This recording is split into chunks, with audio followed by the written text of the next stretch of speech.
Hi, Explain Dad here, and in this video I'm going to show you how to block pop-ups on iPhone.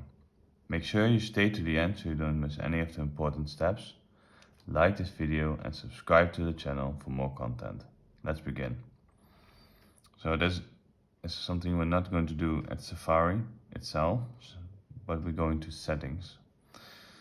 So if you want to go to settings, scroll the page down, type in settings and then press on settings. You get to this page. From here you want to scroll down until you see Safari. So here's Safari, just press on this one.